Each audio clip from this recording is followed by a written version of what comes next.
এবং কোরআন শরীফে রব্বুল আলামিন বলছেন ইন্নাদ-দীন ইনদাল্লাহিল ইসলাম। হ্যাঁ, ইন্নাদ-দীন ইনদাল্লাহ আল ইসলাম। আদ-দীন মারিফা, আল ইসলাম মারিফা। মারিফা যখন মুবতাদা হয়, মারিফা খবর হয়, হ্যাঁ না, মুআররাব বিল্লাহ, এটাও মুআররাব বিল্লাহ, ওটাও মুআররাব বিল্লাহ, তখন হসরের ফায়দা, তাই না? তো কি অর্থ হলো ইন্নাদ-দীন লা দীনা ইল্লাল ইসলাম? অর্থ কি দাঁড়াইলো? লা দীনা ইল্লাল ইসলাম। ইসলাম ব্যতীত দিন বলতে আর কিছুই নেই, ইসলাম ছাড়া কোনো ধর্ম নাই। এটা হলো কোরআনে পাকের বক্তব্য। দিন আল্লাহ পাকের নিকট একমাত্র ইসলাম, এছাড়া আর কোন দিন ধর্ম নাই। আসমানি দিন যেগুলো ছিল, আসমানি ধর্ম যেগুলো ছিল, 104খানা কিতাবের অনুসারী যারা ছিলেন, যত দিন ছিল, কোরআন ব্যতীত সে 103খানা কিতাবের অনুসারী যত দিন ধর্ম সব মনসুখ এবং রহিত হয়ে গেছে কোরআন আসার পরে, ইসলাম আসার পরে, মুহাম্মদুর রাসূলুল্লাহ সাল্লাল্লাহু আলাইহি ওয়াসাল্লাম আসার পরে। কথা বুঝতেছেন প্রিয় বন্ধুরা? হ্যাঁ, তাহলে যে দ্বীনের অনুসরণে আমাদের দুনিয়ার এই জগতের কামিয়াবি অর্জন হবে, আল্লাহর সন্তুষ্টি অর্জন হবে, আল্লাহর রহমত অর্জন হবে, বরকত অর্জন হবে, কল্যাণ অর্জন হবে, সমৃদ্ধি অর্জন হবে, শান্তি অর্জন হবে, নিরাপত্তা অর্জন হবে, সেটা একমাত্র দ্বীন ইসলাম।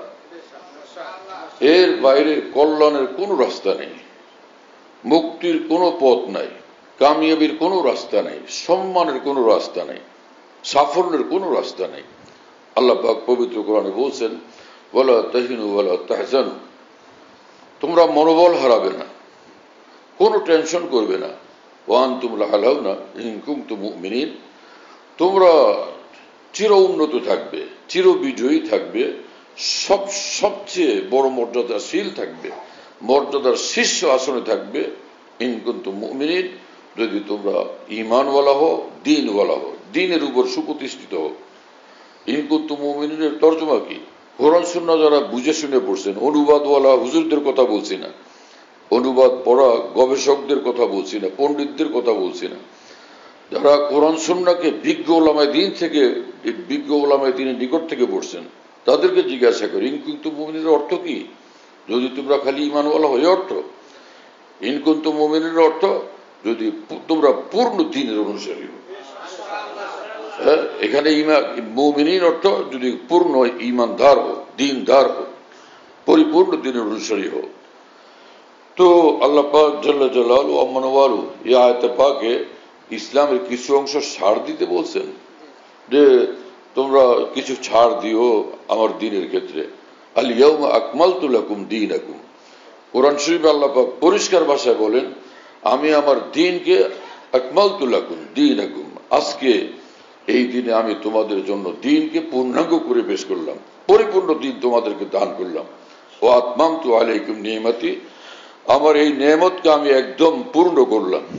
ও রাদিতু লাকুমুল ইসলাম দীনা, এবং তোমাদের জন্য আমি ইসলামকে দ্বীন হিসাবে মনোনীত করলাম। ও রাদিতু লাকুমুল ইসলাম দীনা, ইসলামকে আমি তোমাদের জন্য চূড়ান্তভাবে দ্বীন হিসাবে মনোনীত করলাম। এখানে ইসলামের সাথে আর কোনো ধর্মের, কোনো চিন্তার, কোনো মতবাদের, কোনো মতামতের, কোনো আপোষের কথা কি আছে এখানে?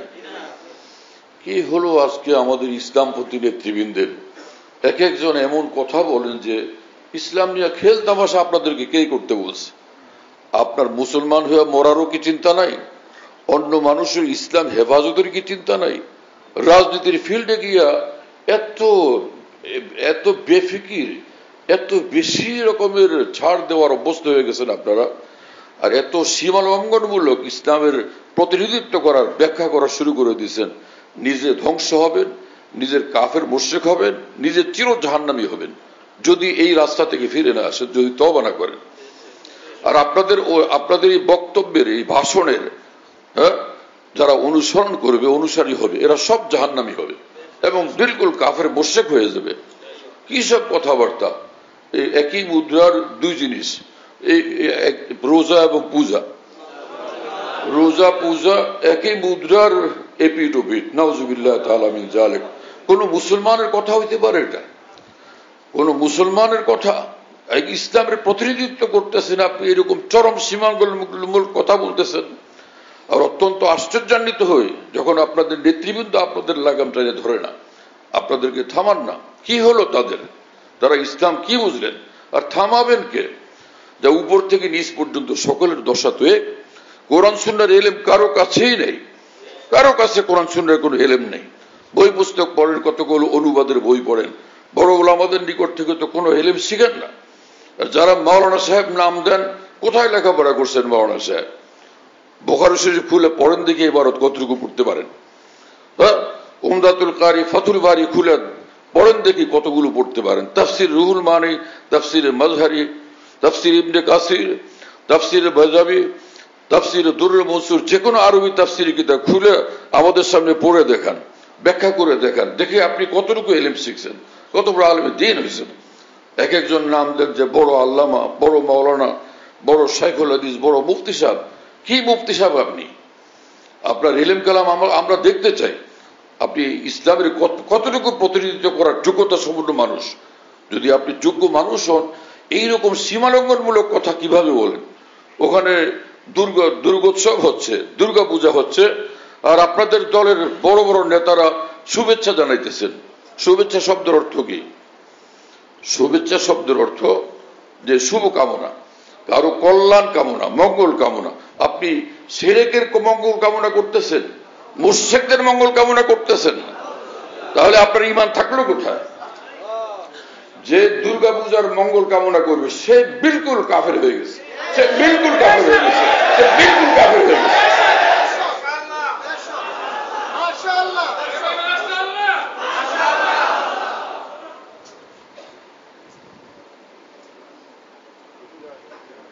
রাজনীতি করতে নামছেন, ইসলামের রাজনীতি এইভাবে করে?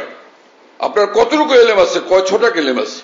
হাকিমুল উম্মত মুজাদ্দিদুল মিল্লাত মৌলানা শাহ আশরাফ আলী থানভী রহমতুল্লাহ আলাইহি বলেন, সিয়াসত ভি দীন হ্যায়। রাজনীতি, ইসলামের রাজনীতিও আছে, রাজনীতিও দ্বীনের মধ্যে আছে, ইসলামের মধ্যে আছে। सियासत भी दीन है, इसलिए सियासत का हर कदम और हर काम दीन के मुताबिक होना जरूरी है। যেহেতু রাজনীতিটাও ইসলাম, এজন্য দ্বীন, এজন্য রাজনীতির প্রতিটি পদক্ষেপ, প্রতিটি কর্মসূচি, প্রতিটি বিষয় সম্পূর্ণ দ্বীন মোতাবেক, শরীয়ত মোতাবেক হওয়া জরুরি। আপনারা দুর্গা পূজাকে শুভেচ্ছা জানান, হিন্দুদেরকে শুভেচ্ছা জানান, তাদের অনুষ্ঠানকে, উৎসবকে শুভেচ্ছা জানান, তাদের মঙ্গল কামনা করেন, এটা কোন কিতাবে আছে? কোন কোরআনে পাকের 30 পারার কোন আয়াতের মধ্যে আছে বিধর্মীদের ধর্মীয় উৎসবের জন্য শুভেচ্ছা জানানো? কোন হাদিসের মধ্যে আছে এটা? রাসূল আকরাম সাল্লাল্লাহু আলাইহি ওয়াসাল্লাম তো বলছেন, তারাকতু ফীকুম আমরাইন লান তাদিল্লু বাদি মা তামাসসাকতুম বিহিমা কিতাবাল্লাহ ওয়া সুন্নাত রাসূলি। আমি তোমাদের মধ্যে দুই মহান জিনিস রেখে যাচ্ছি, হ্যাঁ, যদি এই দুইটাকে তোমরা যদি শক্তভাবে, মজবুত ভাবে আঁকড়ে ধরো, তাহলে কোশ্চিনকালে তোমরা পথভ্রষ্ট হবে না। তার মানে এই দুই জিনিসকে যদি তোমরা পরিত্যাগ করো বা একটাকে পরিত্যাগ করো, তো ধ্বংস তোমাদের অনিবার্য, গুমরাহি তোমাদের অনিবার্য, দিন থেকে তোমাদের বিচ্যুতি অনিবার্য, অবধারিত, একদম নিশ্চিত। তো এই যে রাজনীতির ময়দান বলে এটা আমরা হিকমা, এত জাহালতার, মূর্খতার চরম, যে কোনো একটা কিছু কৌশল প্রয়োগ করলো কোরআন সুন্নাহর বিধানের, শরীয়তের বিধানের বিপরীত যদি হয়, এটার নাম দিচ্ছে হিকমা। এটা তো শিয়াদের বক্তব্য, যারা চির অভিশপ্ত, সে শিয়াদের বক্তব্য। শিয়াদের ধর্ম হলো শিয়া ইমামিয়া, তাদের ধর্ম হলো যে তাকিয়া।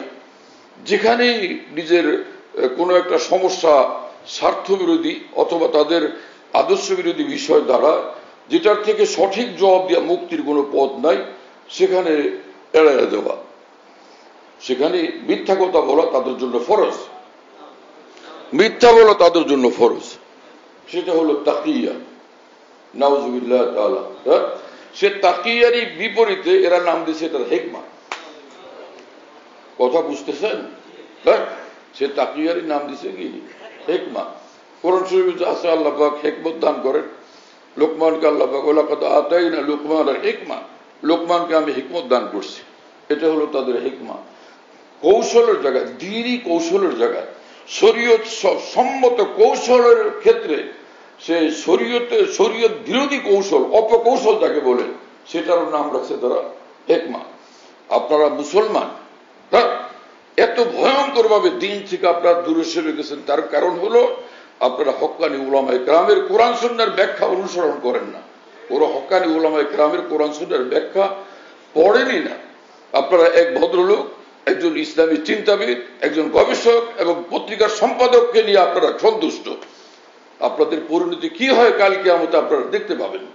আমি আপনাদেরকে বলি যে কোরআন শরীফে রব্বুল আলামিন বলছেন যে তোমাদের নিকট যে নবী আসছেন, সে নবীর কাজ হলো যে ইউআল্লিমুহুমুল কিতাবা ওয়াল হিকমাতা, লাকাদ মান্নাল্লাহু আলাল মুমিনিনা ইয বাআসা ফীহিম রাসূলাম মিনহুম ইয়াতলু আলাইহিম আয়াতিহি।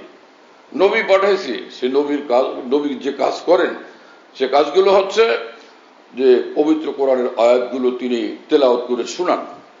এই ইয়াতলুর কি অর্থ এই ব্যাখ্যা করতে এখন আমি যাব না।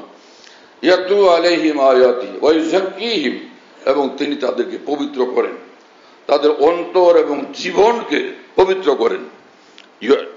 ওয়া ইউযাক্কিহিম ওয়া ইউআল্লিমুহুমুল কিতাবা ওয়াল হিকমা, এবং কিতাব তিনি তাদেরকে শিক্ষা দেন, কিতাবের ইলম শিক্ষা দেন, কিতাব মানে কোরআন।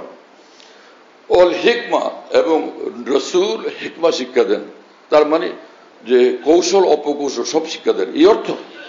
নাউযুবিল্লাহি তাআলা মিন যালিক। এই ধুরন্ধরতা শিক্ষা দিচ্ছেন রাসূলুল্লাহ সাল্লাল্লাহু আলাইহি সাল্লাম। যে হিন্দুদেরকে খুশি করার জন্য আপনারা বলতেছেন যে রোজার পূজা মুদ্রার এপিঠ ওপিঠ, এই ভয়ঙ্কর ধুরন্ধরতা এগুলো শিক্ষা দিচ্ছেন হিকমার নামে মুহাম্মদুর রাসূলুল্লাহ সাল্লাল্লাহু আলাইহি সাল্লাম। ইন্না লিল্লাহি ওয়া ইন্না ইলাইহি রাজিউন। ইব্রাহিম আলাইহিস সালামের কথা কোরআনে পাক আল্লাহ পাক বলছেন যে যখন তিনি দেখলেন যে চন্দ্র উদয় হয়েছে, তো তিনি বললেন যে হাযা রব্বি।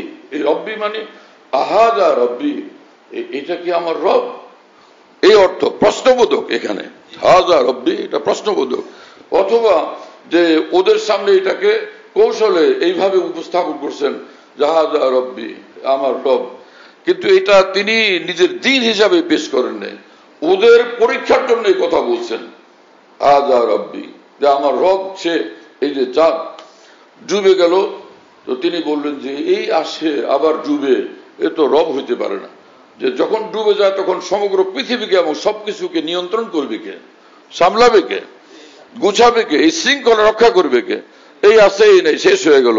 নিজেই নাই তো তার বান্দাদেরকে সামলাবে কিভাবে? কি কথা বুঝেন নাই?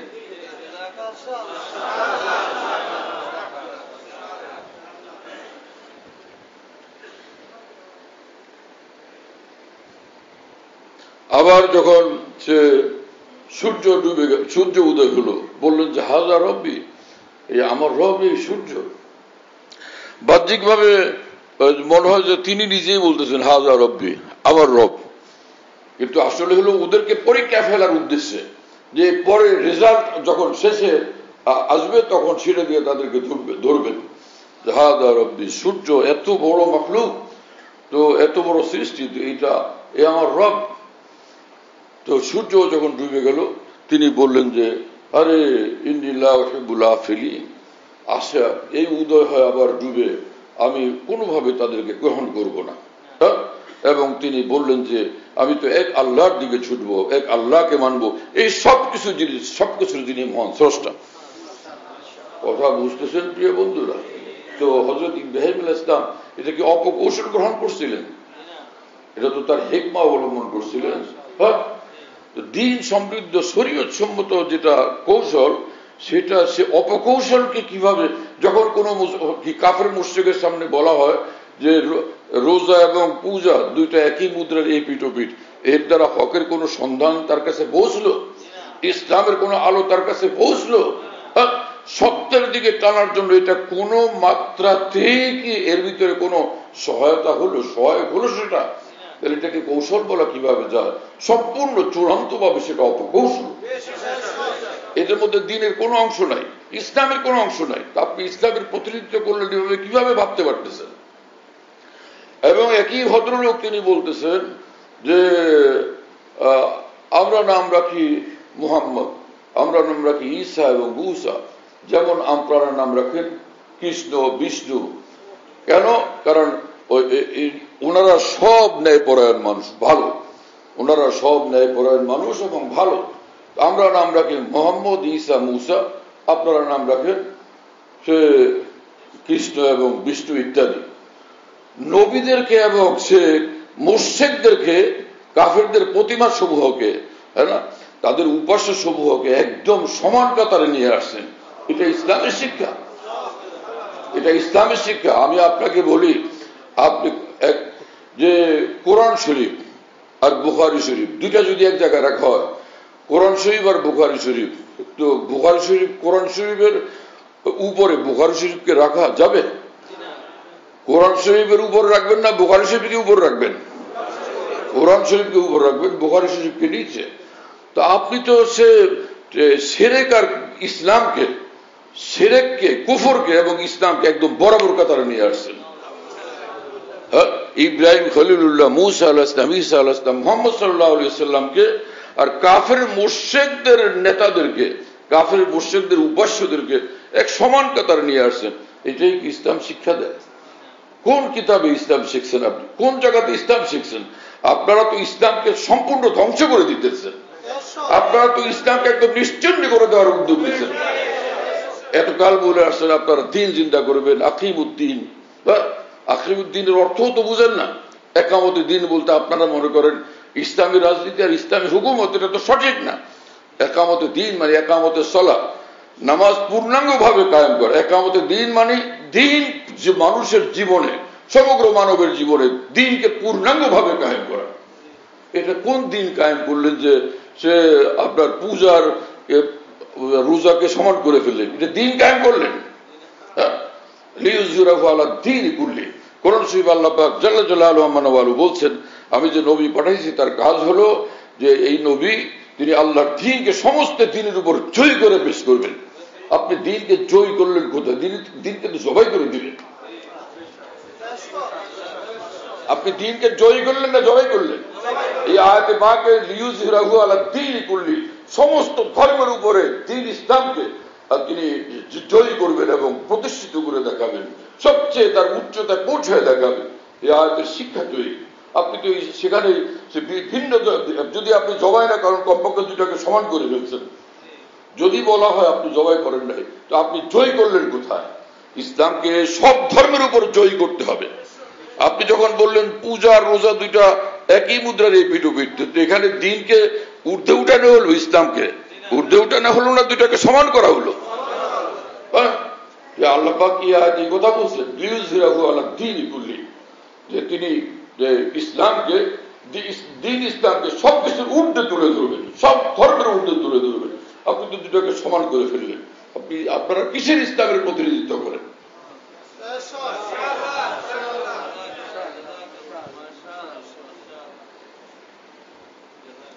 হ্যাঁ, কি আশ্চর্যের বিষয়। ইন্না লিল্লাহি ওয়া ইন্না ইলাইহি রাজিউন। হ্যাঁ, সব ন্যায় পরায়ণ। যে লা ইলাহা ইল্লাল্লাহ বলে সেই নয়, সেও ন্যায় পরায়ণ, আর যে মূর্তি পূজার শিক্ষা দেয় সেও ন্যায় পরায়ণ। দুইজনকে সমান কাতারে নিয়ে আসছে। ইন্না লিল্লাহি ওয়া ইন্না ইলাইহি রাজিউন। হ্যাঁ, অথচ এক সাহাবী তিনি দস্তরখান বিছায় খানা খেতেছিলেন, আর যখন কিছু ভিতরে খাবার পড়ে গেল তো সেটা তুলে খাচ্ছিলেন। আরেকজন বললেন যে আপনি এরকম কাফের মুশরিক বা ইহুদি খ্রিস্টান কাফের মুশরিকদের বিধর্মীদের পরিবেশে আপনি এই পড়ে যাওয়া খাবার দস্তরখান থেকে তুলে খাচ্ছেন, ওরা তো এটা কিন্তু হেয় নজরে দেখবে। তো তিনি উত্তর দিলেন, আতরুকু সুন্নাত হাবিবি সাল্লাল্লাহু আলাইহি ওয়াসাল্লাম লিহাউলাইল হুমাকা, এই কতগুলো বেসমজ লোকের কারণে আমি কি আমার প্রিয় নবী মুহাম্মদুর রাসূলুল্লাহ সাল্লাল্লাহু আলাইহি ওয়াসাল্লামের আদর্শকে পরিত্যাগ করব, জলাঞ্জলি দিব? এটা কিভাবে সম্ভব? অথচ দস্তরখানের খানা পুড়ে গেলে সেটা খাওয়া, সেটা তুলে খাওয়া, সেই বিষয়টা ইসলামের কতটুকু বিষয়? সেটা কি ফরজ নামাজের সমান, ফরজ হজের সমান এই আমলটুকু? কিন্তু এইটুকুর ব্যাপারে পর্যন্ত তিনি ছাড় দিতে রাজি হন নাই। আর রাসূলুল্লাহ সাল্লাল্লাহু আলাইহি ওয়াসাল্লাম বলছেন, দিন নিয়ে যদি চলতে হয়, সে দিনের হক রাস্তা হলো মা আনা আলাইহি ওয়া আসহাবি, আমি এবং আমার সাহাবীরা যে পথে, সেই পথটাই হচ্ছে দিনের পথ। চূড়ান্তভাবে, সঠিকভাবে, স্পষ্টভাবে এটি হলো দ্বীনের পথ। এই পথের উপর আমাদেরকে চলতে হবে। মুহাম্মদুর রাসূলুল্লাহ সাল্লাল্লাহু আলাইহি ওয়াসাল্লাম, সাহাবায়ে কেরাম, তারা আল্লাহর দ্বীনের জন্য এক বিন্দুর জন্য, তারা আল্লাহর দ্বীনের এক বিন্দুর জন্য কাউকে ছাড় দেন না। আর এইরকম এই ছাড় দেওয়া আর এইভাবে অপকৌশল প্রয়োগ করা, এটার নাম দিচ্ছেন হিকমা। এটা হলো তাহরিফে কোরআন। কোরআনে পাককে বিকৃত করার কাজ করতেছেন আপনারা। কোরআনে পাককে বিকৃত করার কাজ করতেছেন আপনারা। এই কোন ধরনের ইসলাম চিন্তা করতেছেন আপনারা? ইন্না লিল্লাহি ওয়া ইন্না ইলাইহি রাজিউন। সর্বনাশ করে ফেলতেছেন আপনারা। আর একদল আলেম উলামা তারা ইসলামী রাজনীতির খাতিরে এই সকল অন্যায় যারা করেন, কোরআন সুন্নাহর অপব্যাখ্যা যারা করেন, তাদেরকে ইসলামের অনুসারী আর ইসলামের প্রতিনিধিত্বকারী মনে করে তাদের সঙ্গে ঐক্যবদ্ধ হওয়ার চিন্তা ভাবনা করতেছেন। আপনাদের কাণ্ডকীর্তি দেখলে অবাক লাগে। এগুলো আপনারা কি করতেছেন? জীবনের সর্বক্ষেত্রে ইসলামকে ঊর্ধ্বে রাখতে হবে, দ্বীনকে ঊর্ধ্বে রাখতে হবে। আর দ্বীনকে ঊর্ধ্বে রাখার পদ্ধতি হলো আল খায়রু মা আকাবিরকুম, আল বারাকা মা আকাবিরকুম। আমাদের আকাবির দ্বীনের পথেই আমাদেরকে চলতে হবে। আকাবির দ্বীনের পথেই আমাদের দ্বীনের হেফাজত। আকাবির দ্বীনের অনুসরণের মধ্যে আল্লাহর দ্বীন হেফাজত হবে। কথা বুঝতেছেন প্রিয় বন্ধুরা?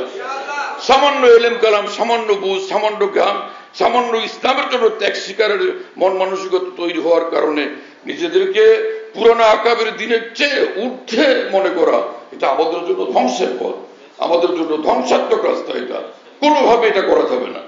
জীবনের সর্বক্ষেত্রে আমাদের আকাবের দিনকে আমাদের ফলো করতে হবে, কোনোভাবে এর বাইরে যাওয়া যাবে না। এটা করতে গেলেই, এই কম্প্রোমাইজ করতে গেলেই সব ধ্বংস হবে, সব বরবাদ হবে। আজকে এগুলি বুঝতেছেন না, বুঝবেন না, কিন্তু ধীরে ধীরে সব বুঝবেন, সব সামনে আসবে। তখন কিছুই করার থাকবে না। তখন বলবেন যে রহিমাল্লাহু নাব্বাস আল-আউয়াল, তখন বলবেন রহিমাল্লাহু নাব্বাস আল-আউয়াল।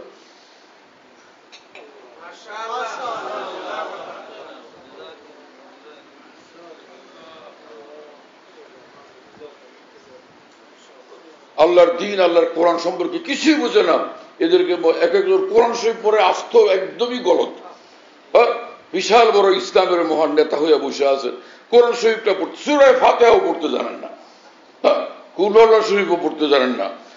আর আমাদের সমস্ত উলামায়ে দ্বীন, আমাদের আকাবের দ্বীন, যারা দ্বীনের ব্যাখ্যা করছেন, দ্বীনের খেদমত করে গেছেন, আপনাদের মতো এরকম ছিলেন তারা, যে আলহামদুলিল্লাহ সূরা পড়তে পারেন না, কোরআন শরীফ পড়তে পারেন না, কুল আল্লাহ শরীফ পড়তে পারেন না।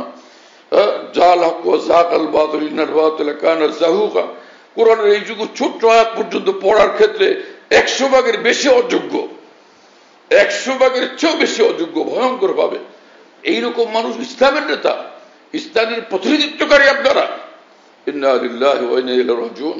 ইসলামের প্রতিনিধি তারা যারা মুহাম্মদুর রাসূলুল্লাহ সাল্লাল্লাহু আলাইহি ওয়াসাল্লামের ইলমের অধিকারী, রাসূল আকরাম সাল্লাল্লাহু আলাইহি ওয়াসাল্লামের ইলমের অধিকারী, এবং রাসূলুল্লাহ সাল্লাল্লাহু আলাইহি ওয়াসাল্লামের জীবন যাদের জীবনকে প্রভাবিত করলো, রাসূল সাল্লাল্লাহু আলাইহি ওয়াসাল্লামের জীবনের প্রতিচ্ছায়া যাদের জীবন, সাহাবায়ে কেরাম রাদিয়াল্লাহু তাআলা আনহুম ইলমে আমলের অনুসারী যারা, তারা ইসলামের প্রতিনিধিত্বকারী। আরেকটা বিষয় হচ্ছে, কবিরা গুনাহ দুই রকম। একটা হলো এমন কবিরা গুনাহ যেটা গোপনীয়, বান্দা তওবা করে আল্লাহ মাফ করে দেন। আরেক কবিরা গুনাহ হলো যে প্রকাশ্য কবিরা গুনাহ। কথা বুঝতেছেন? প্রকাশ্য কবিরা গুনাহ, সকলের সামনে কবিরা গুনাহ, এটাকে ফিসক বলে। এই শরীয়তের পরিসরের এটাকে কি বলে? ঠিক আছে বলতেছি আপনাকে, ফিসক কাকে বলে? প্রকাশ্য কবিরা গুনাহকে না। তো হাব্বাবা ইলাইকুমুল ঈমান ওয়া যায়্যানাহু ফি কুলুবিকুম ওয়া কাররাহা ইলাইকুমুল কুফরা ওয়াল ফুসুকা ওয়াল ইসয়ান। আল্লাহ পাক পবিত্র কোরআনে বলেন, এই ঈমানকে আল্লাহ পাক তোমাদের কাছে প্রিয় বানায় দিয়েছেন। হাব্বাবা ইলাইকুমুল ঈমান ওয়া যায়্যানাহু ফি কুলুবিকুম, এবং সেটাকে তোমাদের অন্তরে অত্যন্ত সুবিন্যস্ত, সুসজ্জিত করে দিয়েছেন ঈমানকে। ওয়া কাররাহা ইলাইকুমুল কুফরা ওয়াল ফুসুকা ওয়াল ইসয়ান, এবং কুফরকে তোমাদের নজরে ঘৃণিত বানায় দিয়েছেন আল্লাহ তাআলা।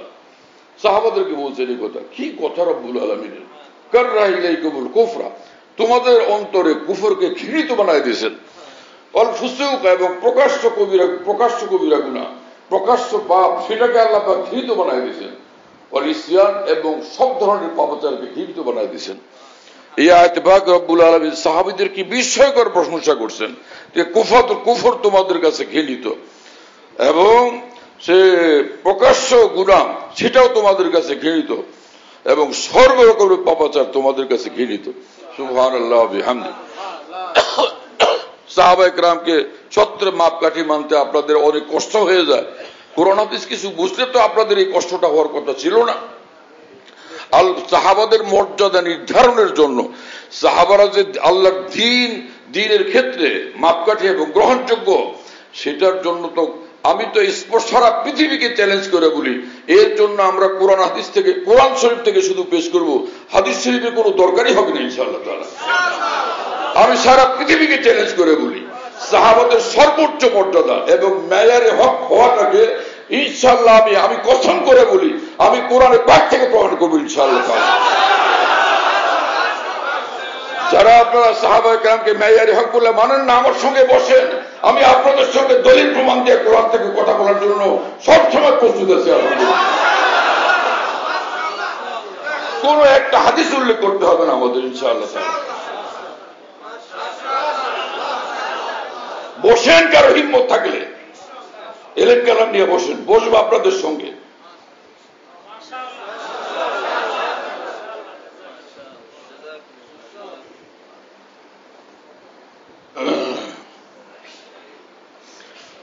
হ্যাঁ, কি বলবো, হতবাক হইতেছি। আমি চাই না যে, আমার এটা অভ্যাস না এইভাবে কথা বলা, যে কারা কি করতেছে সেগুলো জানলাম আর সে বিষয়ে কথা বললাম, কিন্তু আল্লাহর দ্বীনের বিষয় তো কাউকে ছাড় দেব না, ইসলামের ক্ষেত্রে কাউকে ছাড় দেওয়া হবে না। আমাদের দায়িত্ব হলো যে কোরআন সুন্নাহর ইলমের খেদমত করা, আল্লাহর কোরআন এবং রাসূলুল্লাহ সাল্লাল্লাহু আলাইহি ওয়াসাল্লামের হাদিস, পূর্ণ দ্বীন ইসলামের এক বিন্দুর হেফাজত করা। একজন লোক পাগলের মতো বলতে থাকে, মাথায় বুদ্ধিশক্তি নাই, বৃহত্তর স্বার্থে আমাদেরকে কম্প্রোমাইজ করতে হবে। বৃহত্তর স্বার্থ কি জিনিস? আল্লাহর দ্বীনের এক বিন্দুর হেফাজত বৃহত্তর স্বার্থ। আল্লাহর দ্বীনের এক বিন্দু, এক কণার হেফাজত সবচেয়ে বড় স্বার্থ, সবচেয়ে বড় উদ্দেশ্য, সবচেয়ে বড় লক্ষ্য, সবচেয়ে বড় কাজ, সবচেয়ে বড় কাজ সেটা আল্লাহর দ্বীনের এক বিন্দুর হেফাজত, এক কণার হেফাজত, বৃহত্তর স্বার্থ। এরকম গলত মন্তব্য, গলত বক্তব্য, এই গলত মন্ত্র আর কখনো শোনাবেন না।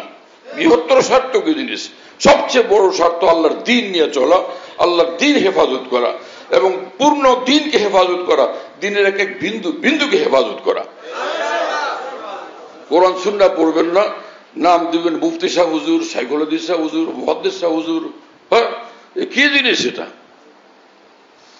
একজনে আয়সা আমার কাছে খুব চোটপাট করে, প্রায় বলে যে আমি দাখিল পাস করছি, আলেম পাস করছি, ফাজিল পাস করছি, কামিল পাস করছি, আল্লাহ আমাকে এমন মেধা দিচ্ছেন যে আমি সব ক্লাসে, সব পরীক্ষায় আমি ছিলাম ফার্স্ট ক্লাস ফার্স্ট, সবসময় বলে। তো ওই লোকটা এরকম সরল এবং কথাবার্তা তো সুন্দর এবং ভালো, আমি মুগ্ধ হই, খুশি হই যে ভাই ভালো কথা, সব ক্লাসে সে ফার্স্ট ক্লাস, খুশির কথা না নাকি? ওর বয়সও বেশি না, তরুণ ছেলে। তো কোনো এক জায়গাতে সে কাজী, আখলাক ভালো, ব্যবহার ভালো, কথাবার্তা সুন্দর, আমল আখলাকও ভালো। তো মাঝে মাঝে আসে, এই কয়েকদিন আগেও আসলো, দেখা সাক্ষাৎ করে গেছে বন্ধু বান্ধব নিয়ে। তা আমার রুমে বসলো কানকাতে, ওই দিনে ওরকম বলতেছে, ওই তার জোশ আসে, খুব জজবা আসে যে সে এরকম ভালোভাবে পাস করছে। আমি পরে খুশি হলাম যে এত যোগ্য ছেলে। আমি বললাম যে দেখো, ওই যে আমার হাতের ডান দিকে আমার আলমারিতে, এখানে গ্লাসে দেখা যায় এই যে তাফসীর ইবনে কাসির, পশ্চিম দিকে কত খণ্ড? 30 খণ্ডে। পশ্চিম দিকে, পশ্চিম সাইডের আমার আলমারিতে 30 খণ্ডে তাফসীর রুহুল মানি, আরবি, সব আরবি। আর তার একটু দক্ষিণ পাশে এখানে তাফসীরে মাজারি পুরোটা আরবিতে। তো বললো, আমি বললাম তাফসীরের কি কি কিতাব পড়ছো তোমরা? তো বললো যে তাফসীর ইবনে কাসির, তাফসীর রুহুল মানি, তাফসীরে বাইজাবি, তাফসীরে কাশাফ। বললো কাশাফও আছে এখানে। রুহুল মানির একটা খণ্ড নামাই, তুমি একটু পড়ে শোনাও। ভাবলাম যে ভালো যোগ্যতা, আমি কিন্তু আর কিছু খেয়াল করতে পারিনি। ওর সরলতায় আমি বিমুগ্ধ হয়ে বললাম যে একটু পড়ে শোনাও। পরে ও বলে কি যে জীবনে কোনোদিন তাফসীর রুহুল মানির চেহারাও দেখিনি, ইবনে কাসির, বাইজাবি, কাশাফের চেহারা কোনোদিন দেখিনি। বললাম মানে একটু আগে তুমি বললা যে তুমি সব কিতাব কামেল পাস করছো। আমি বললাম কি কামেল? কামিল তো কয়েক রকম, কামেল আদব, কামেল ফিকহ, কামেল ফিকহ, কামেল হাদিস, কামেল তাফসীর। তুমি কোন কামেল? বলে আমি কামেল তাফসীর। তো আমি তখন এইগুলো বললাম যে তুই একটা রুহুল মানি বা ইবনে কাসির নামাও। রুহুল মানি একটু মুশকিল হলো, ইবনে কাসির তো সহজ, একটা নামাও, এখান থেকে একটু পড়ো। বললো যে আমি এইসব কিতাবের চেহারাও দেখিনি। তো বললো যে তুমি ফার্স্ট ক্লাস পাস হবে, এইসব কিতাব পড়ছো। বলে আমরা তো গাইড বুক পড়ে পরীক্ষা দিচ্ছি। ইসলামের বড় প্রতিনিধি আপনারা, কোরআন সুন্নাহর ব্যাপারে বড় বড় এলেম জাহির করেন, এরকম গাইড বই পণ্ডিতদের পড়ে পড়ে ইসলামের প্রতিনিধিত্ব করেন। ইসলাম সঠিকভাবে বুঝবেন কিভাবে? ইমাম বুখারী গাইড বই পড়ে এরকম ইমাম বুখারী হয়েছেন। হ্যাঁ, ইমাম মালিক রহমতুল্লাহ গাইড বই পড়ে তো ইমাম মালিক হয়েছেন। বলেন, ইমাম আবু হানিফা এবং ইমাম আবু ইউসুফ মুহাম্মদ, ইমাম গাজ্জালী, হ্যাঁ, এই সব মানুষ সব গাইড বই পড়ুয়া মানুষ রাহিমাহুল্লাহ তাআলা। কোরআন সুন্নাহ ইলম শিখতে হয়, মেহনত করতে হয়, বড় আলেমদের কাছ থেকে লেখাপড়া করতে হয়, তারপরে মানুষ ভালো আলেম হয়। মুফতি সাহেব, একজন মুফতি সাহেব আরেকজন বক্তব্য দিছে যে রাসূলুল্লাহ সাল্লাল্লাহু আলাইহি ওয়াসাল্লাম সাংবাদিক ছিলেন।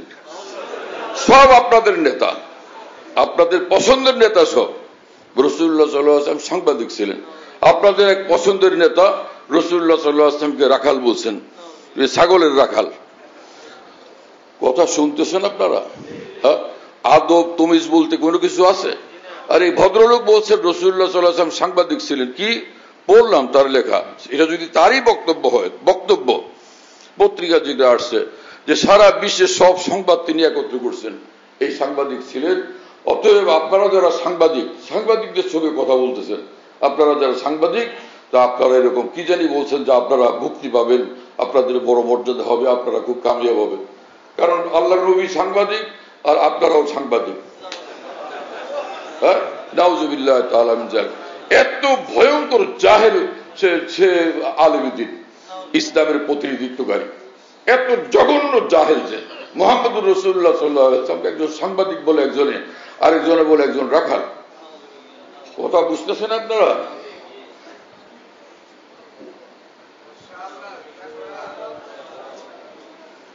একজন বাদশাহ, তাই না, বাদশাহ আলমগীর আলেম ছিলেন, তাহাজ্জুদ পড়তেন, নামাজি ছিলেন, দিনদার ছিলেন, আল্লাহর ওলি ছিলেন। কথা বুঝতেছেন? তো যে কোনো এরকম বড় বড় নাম করা বাদশাহ নিজের সুন্দর চরিত্রের কারণে ঘরের মধ্যে বিভিন্ন কাজের সহযোগিতা করেন, বাড়ির বিভিন্ন কাজের সহযোগিতা করেন। রাসূলুল্লাহ সাল্লাল্লাহু আলাইহি ওয়াসাল্লাম নিজের স্ত্রীদের ঘরের কাজে, পারিবারিক কাজে সহযোগিতা করতেন না। তো বাদশাহ ঘর ঝাড়ু দিলেন, ঘরের বাইরে আশপাশ ঝাড়ু দিলেন। একজন মন্ত্রী প্রধানমন্ত্রী বক্তব্য দিতে গেলেন এবং বললেন যে আমাদের মহান বাদশাহ এত বড় মানুষ, তিনি এখন সুইপার এবং ঝাড়ুদার। কারণ আমি নিজের চোখে দেখলাম তিনি নিজের বাড়ির ড্রেন পরিষ্কার করেন এবং এগুলো ঝাড়ু দেন। তিনি এখন ঝাড়ুদার এবং তিনি সুইপার। তাকে ঝাড়ুদার এবং সুইপার বলা জায়েজ হবে? বৈধ হবে? কোনোভাবে গ্রহণযোগ্য হবে? কথা বুঝতেছেন? বাচ্চাকে দেখা গেল ছাগল 8-10টা পালেন তিনি।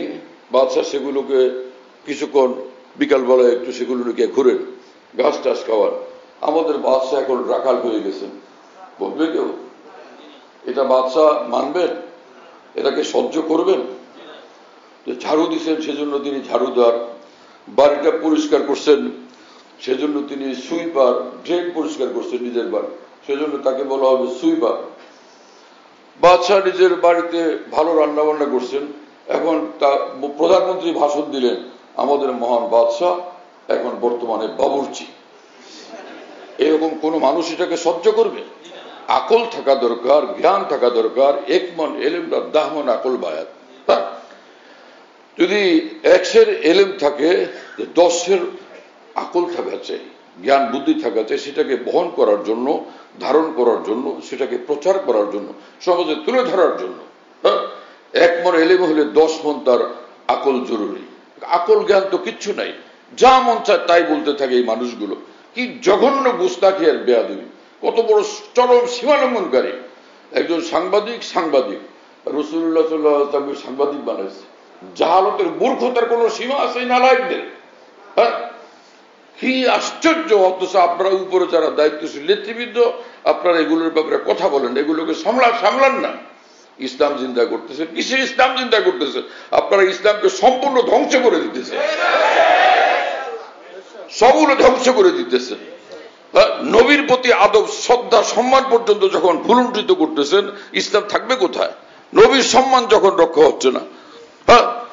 আর কোরআন সুন্নাহর আলোকে যে ফরজ আমল, যেগুলো রোজা তো ফরজ আমল, রোজাকে পূজার কাজ সমান সমান, যে নারী পুরুষ কাঁধে কাঁধ মিলিয়ে আমরা এই দেশ গড়ব, রোজার পূজাকে সমান সমান তাহলে পেশ করে দিচ্ছেন। এইরকম জঘন্য কাজ করতেছেন আর বলতেছেন ইসলাম জিন্দা করবেন। আপনাদের দ্বারা ইসলামের কোনো খেদমত হবে না, কোনো কাজ হবে না, কোনো ফায়দা হবে না, কারণ আপনারা ইসলাম বুঝেনি না। আপনারা ইসলাম বিলকুল বুঝেন না। একজন ভদ্রলোকের বই পুস্তক থেকে পড়াশোনা করে আপনারা কোন রকম কিছু জ্ঞান অর্জন করছেন। আপনারা মনে করেন ইসলামের ধারক বাহক নিজেদেরকে, কোন ক্রমে আপনারা ইসলামের ধারক বাহক না। আপনারা ইসলাম কিচ্ছু বুঝতে পারেন এখন পর্যন্ত। কারণ ইসলাম বুঝতে পারলে আপনাদের বড় নেতা সবচেয়ে আমির সাহেব, তিনি কিভাবে বলেন যে আমরা শুভেচ্ছা জানাইলাম? শুভেচ্ছা মানে শুভকামনা, আবার কেউ জানায় অভিনন্দন। শুধু এই উনারাই না, আরো রাজনীতিবিদরা আরেকজনে গিয়ে সেখানে হাত জোড় করে, তো সেখানে ওই কি জানি সে প্রতিমাকে শ্রদ্ধা নিবেদন করতেছে। প্রতিমাকে শ্রদ্ধা নিবেদন করলে সে তো কাফের হয়ে যাবে। যে প্রতিমাকে শ্রদ্ধা নিবেদন করবে মুসলমান, নিঃসন্দেহে কাফের হয়ে যাবে। কিসের রাজনীতি করেন আপনারা? প্রথম তো নিজের দ্বীন ঈমান হেফাজত করবেন, ইসলাম হেফাজত করবেন, আল্লাহর সঙ্গে সম্পর্ক হেফাজত করবেন, মুহাম্মদুর রাসূলুল্লাহ সাল্লাল্লাহু আলাইহি ওয়াসাল্লামের সঙ্গে সম্পর্ক হেফাজত করবেন, আখিরাত হেফাজত করবেন, জান্নাতটাকে হেফাজত করবেন, তারপরে গিয়ে রাজনীতি করেন। নিজেকে জাহান্নামের কীট বানায় আপনারা রাজনীতি করতেছেন। কিসের রাজনীতি করতেছেন আপনারা? এই দেশের 92% মানুষ মুসলমান। এই দেশের রাজনীতি করতে হলে মুসলমানদের চেতনা, মুসলমানদের চিন্তা, মুসলমানদের ঐতিহ্য, এগুলোকে খেয়াল রাখতে হবে। শতভাগ এগুলোর হেফাজতের দায়িত্ব নিয়ে পরে আপনারা রাজনীতি করবেন। আর না হলে রাজনীতির মধ্যে ছেড়ে বাইরে চলে যান। খেত খামারের কাজ করেন, কৃষকের কাজ করেন, কেরোসিন তেল বিক্রি করেন, পলক বিক্রি করেন, ধনিয়া পাতা বিক্রি করেন। সেটা একটা সম্মানজনক পেশা। এত নিচে নামলেন কিভাবে আপনারা? আশ্চর্যের বিষয়। আদার ব্যাপারে জাহাজের খবর, কোন চিন্তার, কোন জ্ঞানের কোন উচ্চতা নাই, পরিপক্কতা নাই। রাজনীতির ফিল্ডে মহান নেতা হয়ে বসে গেছেন এক একজন।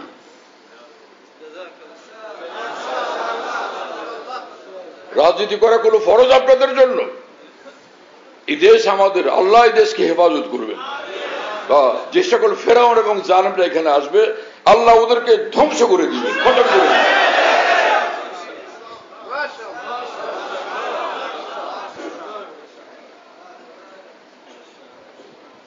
কি আশ্চর্যের বিষয়! এক একজনের কর্মকাণ্ড থেকে হতবাক হতে হয়।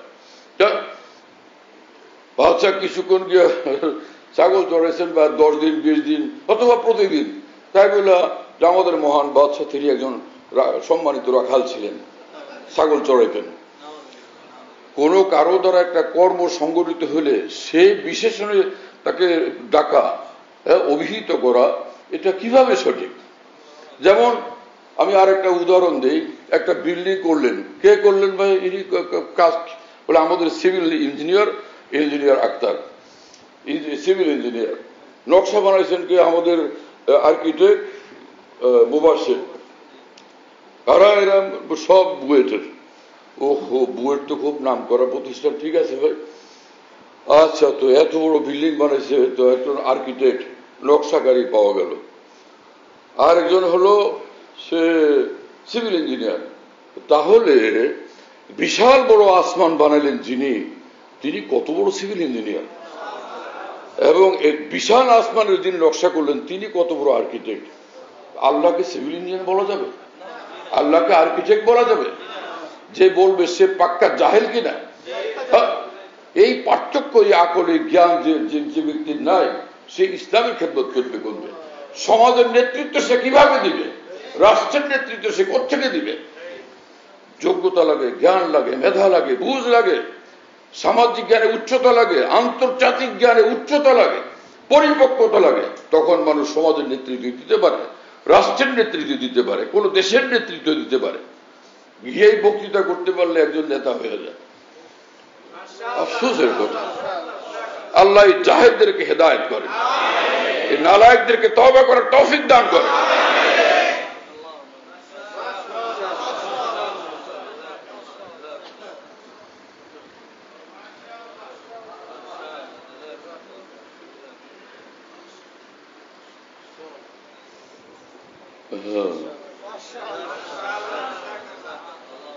পয়লা তো নিজের দিন হেফাজত করা চাই, ফের কি আর রাজনীতি করো? রাজনীতি আর রাজনীতি, খালি ক্ষমতার জন্য অস্থিরতা, ক্ষমতার পাগল। কোনোভাবে ক্ষমতায় যাইতে পারলেই হলো। ভদ্রলোক সে রয়্যাল বেঙ্গল টাইগার, ঘুমাইল রয়্যাল বেঙ্গল টাইগার। আর যদি সে হিমালয়ের চূড়ায় উঠে তো ওখানেও সে রয়্যাল বেঙ্গল টাইগার, সে কোনোদিন বানর না। আর বানরকে যদি একদম হিমালয় না, 7 আসমানের উপরে উঠে দিয়ে আসো, ওটা বানর, সে বানরই থাকবে। ওটা বিড়ালই থাকবে, কুকুরই থাকবে। ওটা রয়্যাল বেঙ্গল টাইগার হবে না।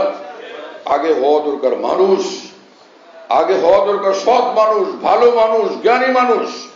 আর ইসলামের প্রতিনিধিত্ব করার জন্য দরকার আগে একজন যোগ্য ইসলামের জ্ঞান সমৃদ্ধ মুসলমান হওয়া, ইসলামের পূর্ণাঙ্গ অনুসারী একজন মুসলিম হওয়া।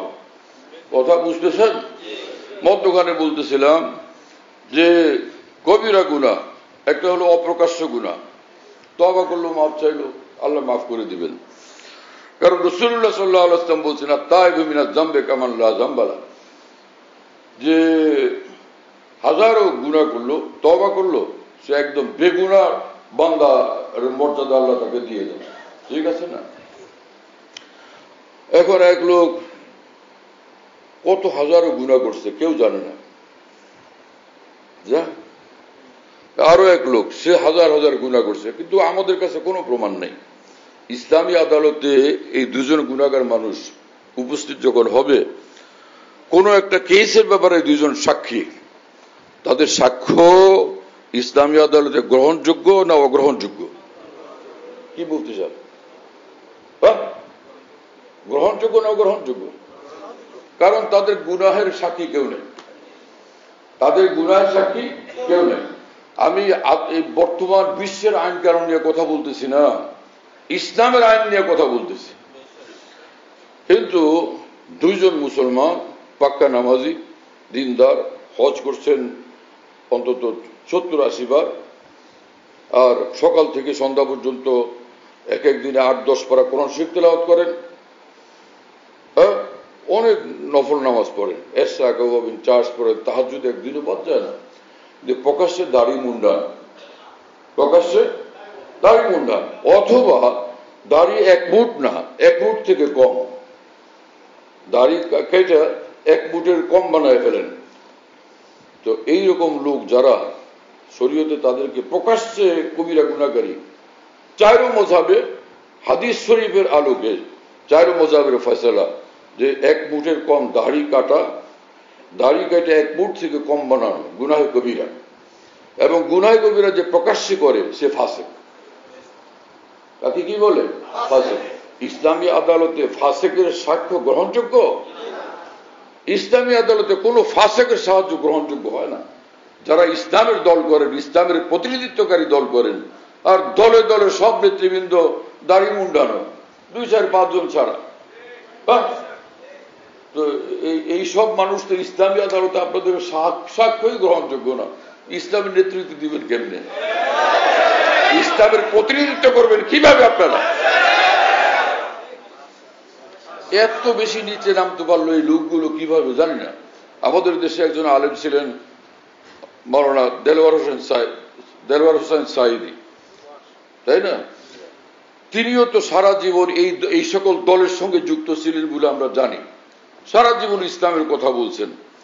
আমরা তো কখনো তার মুখে কোনো অসুন্দর শব্দ শুনি নাই, অশোভন শব্দ শুনি নাই, বেলাগাম শব্দ শুনি নাই, বেপরোয়া কথাবার্তা শুনি নাই। শুনছেন আপনারা কেউ? ইসলামের প্রতিনিধিত্ব তিনিও করতেন। আপনারা ইসলামের প্রতিনিধিত্ব করেন। মাওলানা দেলোয়ার হোসেন সাঈদী তিনি কবে এই দুর্গা পূজা বা অমুক পূজার জন্য শুভেচ্ছা জানাইছিলেন? কবে জানাইছিলেন তিনি? আর তিনি কবে রাসূলুল্লাহ সাল্লাল্লাহু আলাইহি ওয়াসাল্লামকে রাখাল বলছিলেন? তিনি কবে মুহাম্মদ রাসূলুল্লাহ সাল্লাল্লাহু আলাইহি ওয়াসাল্লামকে সাংবাদিক বলছিলেন তিনি? কিছু হলো এই মাওলানার মধ্যে ইলম কালাম ছিল। আমি শুনছি যে উনি কোন বুজুর্গানের আওলাদ, আমার সঠিক জানা নেই, শুনছিলাম, কিন্তু সেটা তার কর্মে, আচরণে, উচ্চারণে প্রকাশও পায়। ভদ্র মানুষ ছিলেন, কথাবার্তার একটা সীমা ছিল। হ্যাঁ, সুন্দর ভাষায় তিনি কথা বলতেন। আপনারা আজকে কি শুরু করছেন? সব তো নিজের পায়ে কুরআন মেরে শেষ করে দিচ্ছেন। আপনারা ইসলামের প্রতিনিধিত্বের আপনার যোগ্যতা একদম নিম্ন পর্যায়ের যোগ্যতা আপনাদের বড় নেতার মধ্যেও নেই। আপনারা তো দুর্গা পূজাকে পর্যন্ত আপনারা শুভেচ্ছা জানাচ্ছেন, অভিনন্দন জানাচ্ছেন। শুভেচ্ছা মানে তার শুভকামনা, কল্যাণ কামনা। মুর্শিদদের শুভকামনা, কল্যাণ কামনা কি জিনিস? দুর্গা পূজার শুভকামনা, কল্যাণ কামনা কি জিনিস? আর অভিনন্দন তো সে কোন কাজের প্রশংসা করা। দুর্গা পূজার প্রশংসা, এটা প্রশংসনীয় কাজ।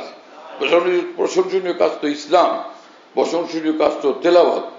হ্যাঁ, যদি সে মানবতার কোনো সেবা হতো সেটাকেও প্রশংসা করা যায়, যে মানুষের সেবা করলো, মানুষের খেদমত করলো, সেটাও প্রশংসার কাজ। কিন্তু পূজা কোন সে প্রশংসার কাজ হলো?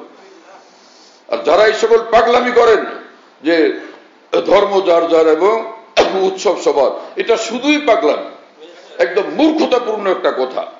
কারণ সে সমস্ত হিন্দুদের এবং বিধর্মীদের যত ধর্মীয় উৎসব, এটা ধর্মের অংশ।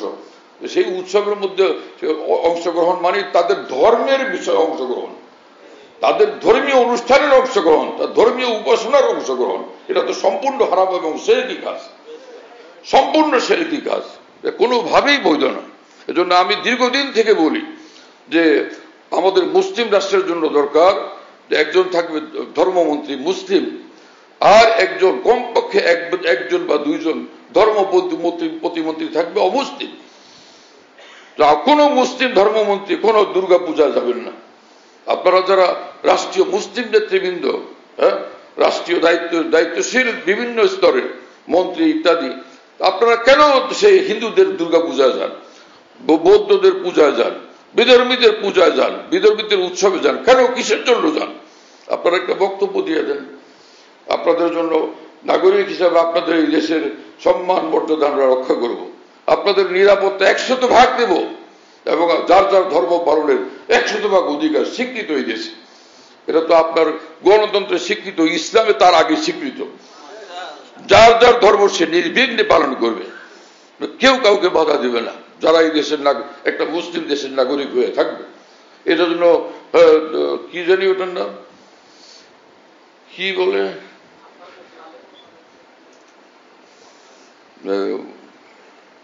মৌলবাদ পাগলের স্লোগান। এটা হলো মৌলবাদ দিয়ে চিৎকার দেওয়া মানে মাথার নষ্ট মানুষের স্লোগান। কিসের মৌলবাদ? মৌলবাদ কি জিনিস? হিন্দু ধর্ম পালন করবে, এটা কি মৌলবাদ? খ্রিস্টান ধর্ম পালন করবে, বলবে, এটা কি মৌলবাদ? মুসলমান আলেম ওলামা এবং মুসলিম জাতি, মুসলিম নেতৃবৃন্দ ইসলামের কথা বলবে, এটা কি মৌলবাদ? কোনো মৌলবাদ না। ইসলামের কথা একবার বলুক আর 1000 বার বলুক, ইসলামের কথা, এটা মৌলবাদ হবে কিসের জন্য? মৌলবাদ কোত্থেকে আসলো এখানে? এই সকল শব্দ আপনারা কেন প্রয়োগ করেন? শুধু মাথা নষ্ট হওয়ার কারণে। পাগলামি পরিত্যাগ করেন, ভদ্র মানুষ হন, দেশের সেবক হন, ভালো রাজনীতিবিদ হন, ভালো মানুষ হন এবং ভালো মুসলমান হন। দুনিয়া কামিয়াব, আখিরাত কামিয়াব। কথায় পাইলেই বুলে নেতা হওয়ার চেষ্টা। নেতা হওয়ার জন্য ভালো কথা বলো, ভালো জ্ঞান চর্চা করো, ভালো বই পুস্তক পড়ো, মহামনীষীদের জীবন পড়ো, ভালো নেতা হবে তুমি। এই সকল আজে বাজে কথা উচ্চারণ কেন করো?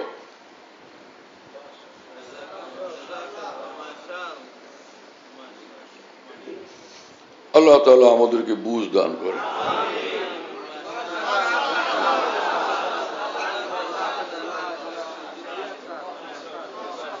তওবা করো, যারা এই সকল সীমা লঙ্ঘন করছো, চাই নেতা হও, যেই হও, মুন্সি মোল্লা হও, সব তওবা করো। যদি মুসলমান থাকতে চাও, আখিরাতকে রক্ষা করতে চাও, প্রকাশ্যে স্বীকার করো এগুলো আমাদের অন্যায় হয়েছে, এগুলোর থেকে তওবা করলাম, বুঝবো তুমি মুসলমান। আর না হলে তুমি চালাক রাজনীতিবিদ, আর না হলে তুমি মুসলমান না, তুমি চালাক রাজনীতিবিদ। তোমার রাজনীতি এবং তোমার রাষ্ট্রীয় ক্ষমতা তোমার মূল উদ্দেশ্য। মুসলমান হলে মুসলমানের কর্তব্য তাওবাতুস সিররি বিসিররি ওয়া তাওবাতুল আলানিয়া বিল আলানিয়া। গোপনে গুনাহ করলে গোপন তওবা, প্রকাশ্যে গুনাহ করলে প্রকাশ্য তওবা জরুরি। তোমরা গুনাহ করছো, অন্যায় করছো, শরীয়তের খেলাফ কাজ করছো প্রকাশ্যভাবে, এজন্য সমগ্র জাতির সামনে প্রকাশ্যভাবে তোমাদেরকে তওবা করতে হবে। নিঃসন্দেহে আমরা অন্যায় কাজ করছি, কোরআন সুন্নাহর আলোকে আমরা তওবা করলাম, তখন তোমরা মানুষের কাছে সম্মানিত হবে, অভিনন্দিত হবে। আল্লাহ তাআলা বুঝ দেন এবং তৌফিক দেন। চলো ভাই কিছু শোনাও, ক্লান্ত হয়ে গেছে।